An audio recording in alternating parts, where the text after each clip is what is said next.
Hello everyone, this is Direwolf20 and welcome to part 2 of my Ars Magica mod spotlight. If you haven't checked out part 1, go watch it now. Ars Magica is a mod for Minecraft that adds a ton of magical abilities, spells, runes, and other cool stuff to check out. It has a mana system and it has a whole bunch of blocks that we're going to get into in this episode. So let's start checking out the other parts of Ars Magica that you haven't yet seen.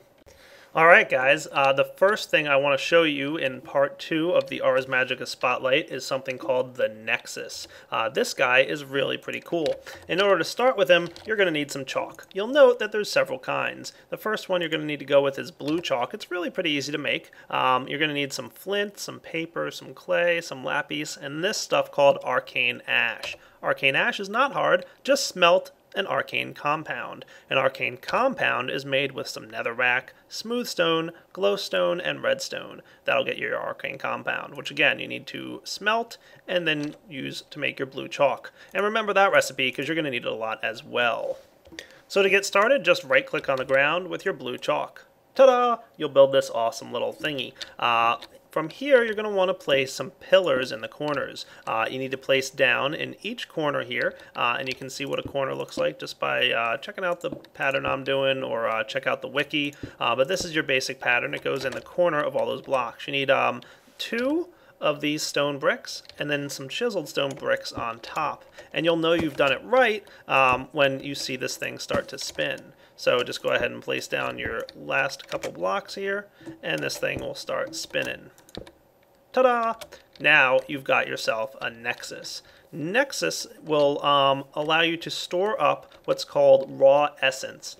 Basically, the way it works in Ars Magica is every item, block, and all the other stuff in Minecraft has a built-in amount of essence. And the raw essence in a block can get converted into a magical form of energy by throwing it into the Nexus. All you gotta do is drop an item in, and it'll get lifted up in the air and poof, get zapped. Check that out, how cool. Now, depending on how rare the item is, will determine how much essence energy is stored in the Nexus when you do this.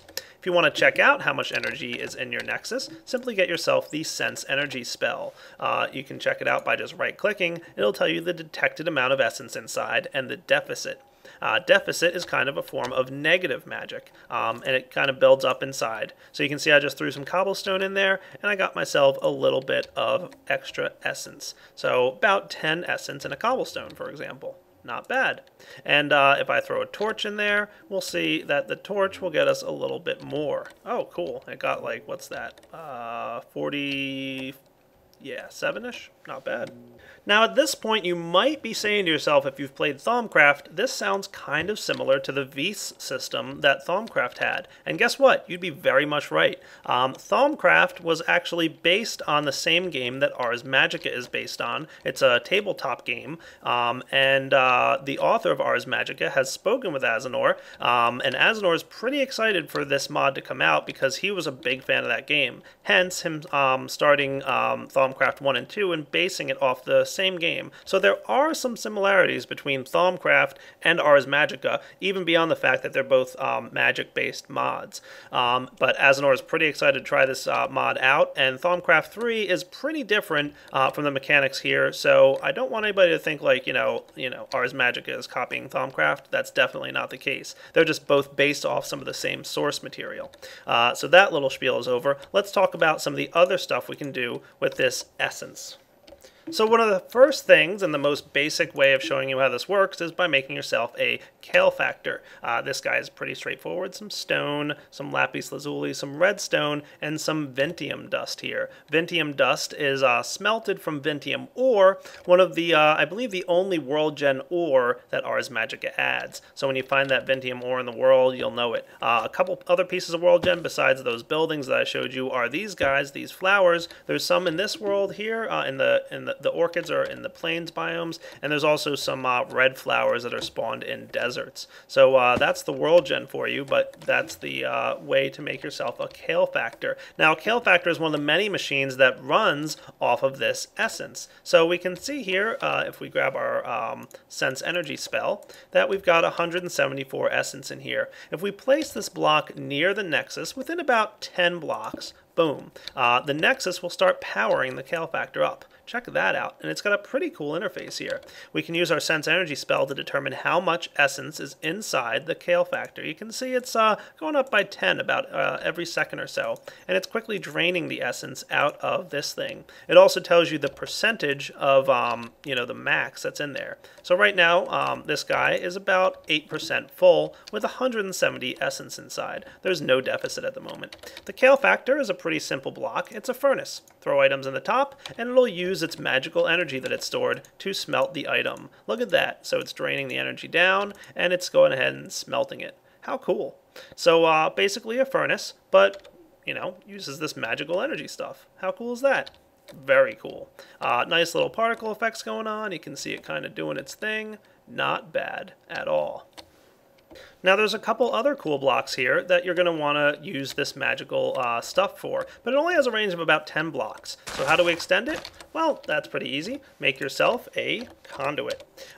These guys are pretty neat. They're basically a way to extend the range of this block. And I'm also going to show you guys pillars, which are pretty important as well. So simply place down your conduit somewhere along the area here within about that 10 block range, and you'll note that it has a little green square on the top. Conduits are crafted like so, by the way, with the Vintium dust on top of some smooth stone. Now, if you put this guy too far away, he'll be dark, indicating he's not receiving a magical energy from his Nexus. But if you make sure to keep these guys in a nice long line, they will light up. So basically, they can only be so many blocks apart before they have to have another one in range. So you can create a nice long line over here, and we can place down another block like a Kale Factor, or in this case, I'm going to cast down a magical fabricator. This guy's pretty cool.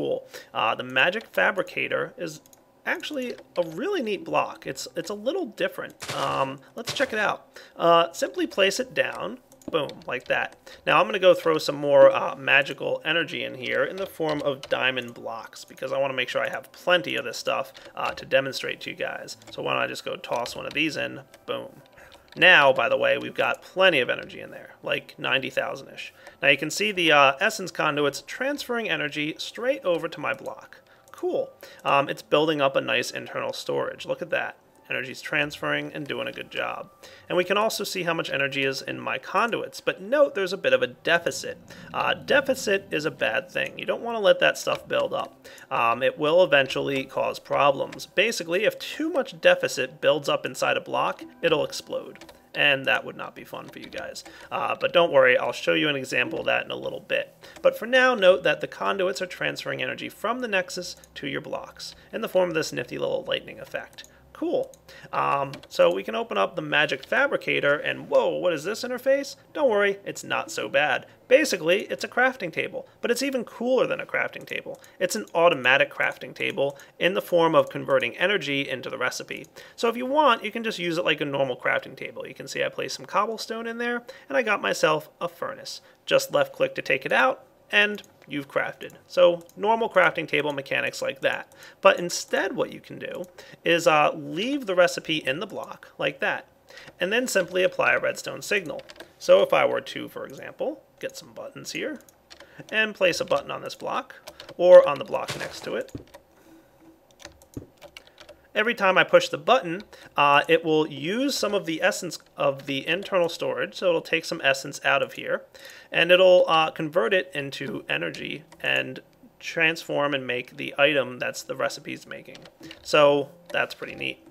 Let's turn off the conduit by applying a redstone signal to it. Ta-da! The conduit can no longer transmit energy. You can see it's still sending energy to my Kale Factor down there, but the redstone signal prevents this guy from transmitting energy.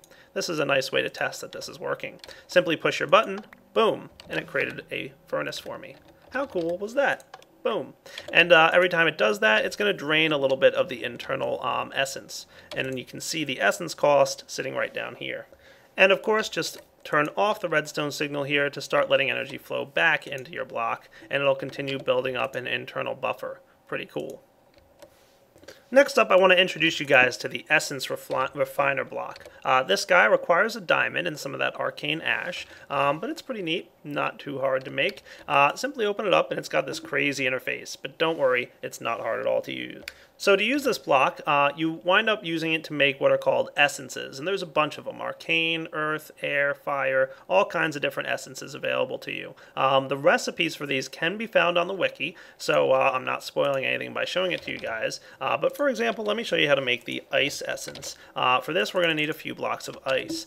Simply place your arcane ash in the middle block here, and place your blocks of ice on the outer edges. Now, if you've formed a proper recipe, this thing will start to spin. So this must not be a proper recipe. And that would be why. It's not ice that I need to use, but snow blocks. Cool. Once you've created your snow blocks and placed them in the proper spot, you'll see this thing start to spin. And it'll turn from blue to purple. This is basically indicating that the essence refiner is working. Now, you don't have to stand here and watch it. You can walk away and come back later, and it will continue to operate. You can see it's a nice dark purple here, letting you know it's almost done. There's a bunch of different essences available, and these are what are used for crafting some of your augmented spells. So you remember earlier in the last video, we got a message letting us know we need some lightning essence to cast a certain spell. Well, that's how you make your essences in the essence refiner. Pretty cool. Some of the blocks we're about to see require some of these essences in crafting as well. And here's a nifty block called the Castor. The Castor needs some arcane ash and some Vintium dust. Simply place it in the world like so. How cool is that? You'll see it starts to charge up from your essence Nexus. Whoa, complicated block. Let's check it out. Now, the Castor is a really neat block. In order for it to work, though, you're going to need to get yourself one of these three focuses or foci. You can see the lesser focus, the regular focus, and then the greater focus. These guys will determine what type of spell the Castor can craft for you. The Castor is pretty cool. Let's get ourselves just a normal focus right here. Simply place a spell in the center block of this guy. So right there, the Arcane Bolt spell goes in. Then you're going to want to put one of these focuses in here. So you can see I just placed one. That focus is there. Now all you have to do is apply a redstone signal. Check this out. Ta-da! That spell is now being cast by the Castor. So whatever spell you place in this block, whenever you apply a redstone signal, it's going to cast that spell. Now, it's going to use some of the raw essence to do the casting. So, you know, depending on how powerful the spell is, you might need to either improve the internal storage of this Castor or just get yourself some more raw essence. To improve the internal storage, all you need to do is get another type of focus called a mana focus here. You can see you need to take a regular focus and get some Vintium dust. Cool. Once you place that in there, you'll see that it goes into another slot, and the mana focus will allow it to increase the storage capacity. Next up, I want to introduce you guys to a nifty little block called the Seer Stone. This guy's pretty cool. Simply place him down in the world, and he's going to require a little bit of magic. So you can see it getting charged up from the essence there. Inside your Seer Stone, there's a couple slots. Now again, this guy's going to require one of these three golden types of focuses. I'm going to go with a normal one for now. This determines the range of the block. And then different types of focus here. I'm going to choose player and item. And you can also see there's monster and creature. Guess what the Seer Stone does? It emits a redstone signal when it detects whatever the focus indicates it should be detecting. So example, this focus tells it what range to have. A normal one has a 10 block radius. Greater has 15 and lesser has 5. By placing a item focus in there, it's going to look for items on the ground nearby. If I place an item on the ground nearby, boom, you'll see the eye open up, this little magical eye, and the redstone signal will turn on. When the item is gone, it will all of a sudden close. Check that out. How cool. That's like crazy good looking, isn't it? Yeah, I'm pretty impressed by that. I really liked the Seer Stone. So you can see, pretty cool. Again, player focus will detect players, so simply place a player focus in there, and that's what it will be detecting. So right now, it sees me nearby, it's going to be detecting. Once I get out of its range, it'll turn off. How cool is that? Awesome. Another personal favorite of mine was the Astral Barrier. Now this is a neat little block. Check this guy out. He just needs, you know, a certain type of focus. I'm going to put the normal one in there. And what this guy does is it prevents the blink spell from occurring. So if I went and got myself blink, for example, you'll see that I should be able to teleport just fine right outside of this area. So boom, there we go. And uh-oh, we just had an explosion. That's a problem.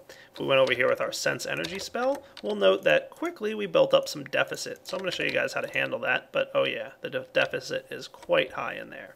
So we're going to show you how to handle deficit pretty soon. But back to the blink spell. Boom, blinking, no problem. However, if I apply a redstone signal, in this case in the form of a lever, to this block, it's going to prevent me from blinking nearby. So redstone signal applied. Now if I want to blink, boom, it's preventing that from happening. So I can't blink within the radius. Ta-da! If I try and get somewhat close to it, see those red smoke effects are indicating that I got stopped by that thing. Pretty cool, huh? Oh yeah. If I right click on this block just with anything, it'll show me, or shift right click for example, it'll show me the barrier that it's protecting me from. So this is the barrier that prevents people from blinking within this round circle around this block. Pretty awesome, huh? Totally awesome. So again, shift right click to hide that barrier, and of course right click the lever to turn it off, and now it's no longer preventing me from blinking. Pretty cool. I really like the way that looks. So again, boom, it's not going to let me into the barrier. See? Blocks. Right at this edge is where I get stuck. So as you guys saw just a moment ago, we had a little explosion here as a result of deficit. Deficit, like I told you, builds up inside these blocks and can become a problem for you. It does degrade naturally over time, so this guy has lost his deficit. But if we want to help speed that along, you can see it's quickly building up because it's going to a lot of places. Place a pillar nearby. The pillars are pretty cool. They'll drain some deficit out of these blocks. So you can see this little red lightning getting zapped into here, and there's currently no deficit. It's all going straight into this guy called the crystal pillar. Requires a diamond though, so a little expensive, but it will help prevent your deficit buildup. So just be careful, otherwise you could have explosions. Next up, I want to talk to you guys about gateways. Gateways are the travel system in Ars Magica, and it's actually kind of a multi-block structure, but you know, it's pretty cool. So let's check out how to make one. Simply start off with some stone bricks. One stone brick, one chiseled, and then one normal stone brick again, and then go up 1, 2, 3 on either side. Next to that, we're going to want to place some stone brick stairs, but you actually want them facing inwards. So that was the wrong direction to go. We want them like that. Cool. Just like this. Cool. And inside the stone brick stairs, you're going to want to place a keystone receptacle. Pretty expensive block. Need an eye of ender, some stone bricks. You're going to need some vintium dust and some pure essence. But once you've got that guy, he's pretty cool. Just place him right in the middle there, and you've got your block. And you'll see him start to charge up from the conduits. Now these guys take a lot of energy very quickly, so make sure you have your crystal pillars, because if you don't, this thing will explode literally within 2 or 3 seconds. Like, not kidding at all, literally 2 or 3 seconds, watch. Ta-da! Quickly builds up, and if we don't get the crystal pillar placed down in time, we will see that he's pretty hot. And don't worry, the crystal pillar drains pretty quickly. Cool. Right click on the top slot here to activate your gateway. Now, the funny thing about the gateways are you need 2 of them. You can't just have one gateway. But if you were to walk through it, it would teleport you to another gateway in a random direction. There's a bunch of different gateways that you can have, and there's ways to specify your destination. Don't worry, it's not totally random if you don't want it to be. I'll show you how to do that right now. But simply, like I said, right click up here, the portal opens, then you travel through and you'll get teleported. So let me build another gateway off camera, and I'll be back to show you how it works. Alright guys, as promised, got a second of these gateway blocks here, ready to roll. So I'm over here on this side of the Nexus, and by opening this gateway, I'm able to teleport to the other side. How cool was that? Pretty awesome. And of course, this one will teleport over to here. Neat. Now let's build a third and see what happens. Alright, got myself a third gateway here, and we can see all kinds of magical energy flowing all over the area. And as usual, these guys do have an internal buffer that they store. Gateways, in fact, can store quite a lot of this raw essence, by the way. Like, lots of it, as you can see. And it does cost energy to transmit you. The further the distance you go, the more energy it takes. But now let's take a look at what happens when we have a third of these in the network. So we're going to just go ahead and open up this portal. Now, which one of these 2 will we come out of? Good question. Let's find out. Boom. All right, I came out on this side of it. Neat. Let's see what happens this time when I go through. Okay, same one. I believe this is random, but we'll have to find out. Alright, it may not be totally random, but it does seem to zip me kind of all over the place, and it's a little hard right now to know exactly where I'm going to come out of. See, that time I did come out of the other one. Okay, cool. So it is a bit random where it sends you. Good to note. So how do we designate a target? Well, this is actually a pretty neat system. We need to get ourselves a keystone. The keystone, pretty easy to make, just some gold and iron and this Vintium dust. Now this guy, you can shift right click, and there's actually 5 slots here for the keystone. You can take those runes that we had earlier and make any color combination in those 5 slots. So let's get like red, blue, and yellow. Yeah, that's fine. We'll just get a bunch of these. All right.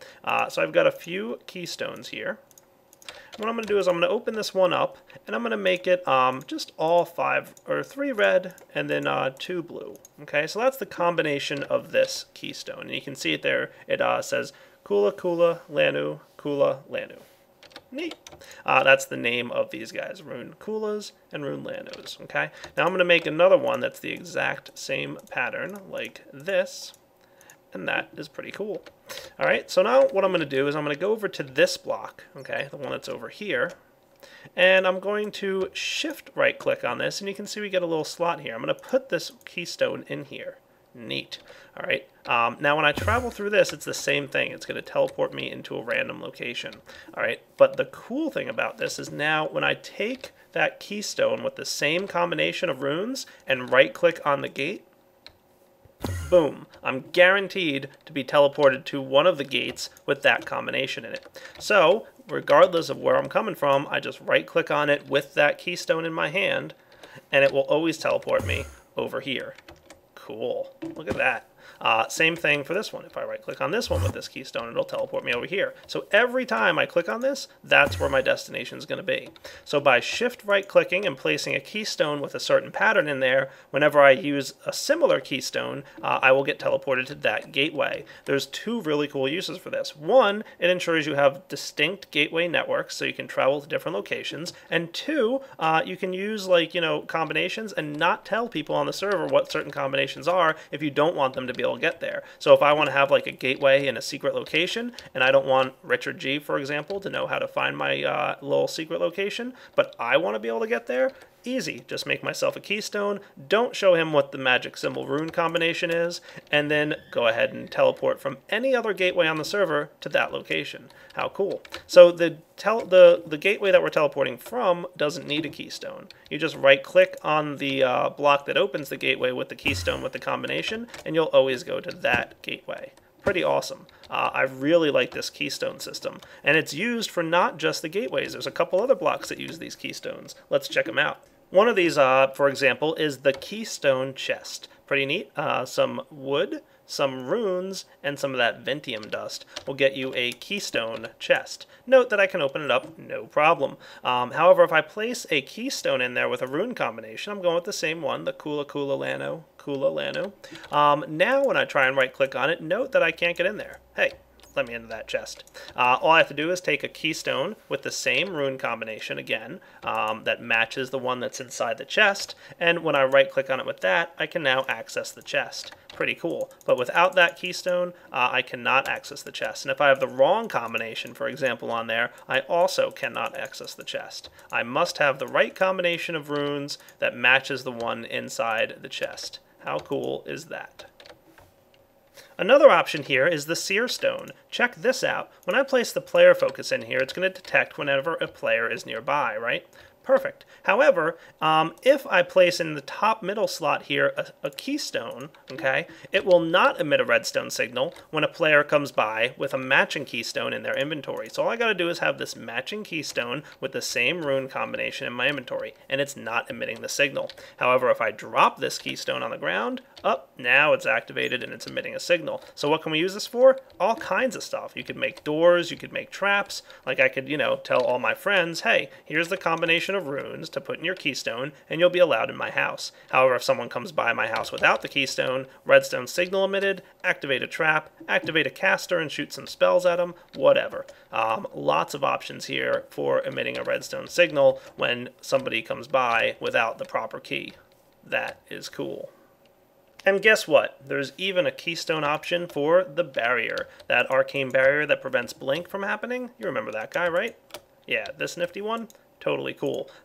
So we've got, we don't have a keystone in inventory right now, and I should not be able to blink into this barrier. Okay, see? No blink allowed. It stops me right at the edge. Okay, but if I get a matching keystone and have it in my inventory somewhere, am I allowed to blink in? Oh yeah, I am. Look at that. How awesome is that? Basically, it's pretty awesome. I mean, that's just my opinion. Stopped, because I don't have the keystone. So those keystones, I believe, are probably going to have a lot more features coming up in the near future. Those are most of them for now. And guys, I think that about wraps up the mod spotlight on Ars Magica. There's actually a few things I didn't show you, but I think this is a pretty good wrapping up point. You can check out the other things yourselves. Some of these blocks have slots for foci, so you can put mana and charge focus in your essence conduits. You can also place it in other blocks to ensure that they can store more mana or charge faster. The wiki will tell you a good description of what the different blocks accept and what they'll do. That's pretty neat. There's also a couple different types of nexuses besides this thing. So, you know, this nexus is made to throw items in. Maybe I'll show you one of the other nexuses because it's really actually pretty cool. This is called a dark nexus. You're going to need some red chalk. Red chalk is pretty much like blue chalk, but you use some nether brick and some obsidian. And instead of throwing items in here, okay, oh, nope, items don't work. What do I throw in here? We throw enemies in here. Any enemies come anywhere near this thing, and they're going to slowly be dragged into it, and then they will be killed. Dun dun dun. And they will create some energy for us. Look at that. So we've got some raw essence in there as a result of the fact that this mob just died. 48 raw essence. It has a decent range. Like, it's not like crazy long, but it will get them from a good number of blocks away. And if they get, you know, anywhere close to it, it's gonna, you know, pull them in. Haha, look at that. So this guy collects essence from killing mobs. And there's one more, it's called the White Nexus, and it just very slowly builds up raw essence for free. So it kind of collects it out of the environment, if you will. It's very slow compared to these two, but it is, you know, no cost at all.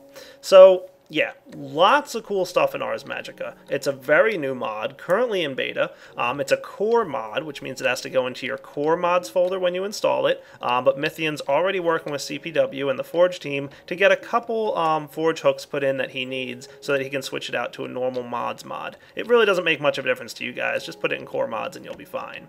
It's an awesome mod, like I said, currently in beta. So if you do run into any major bugs, be sure to report it to Mythian. Check it out. It's awesome. This is Direwolf20 signing off on the Ars Magica Spotlight. Take it easy.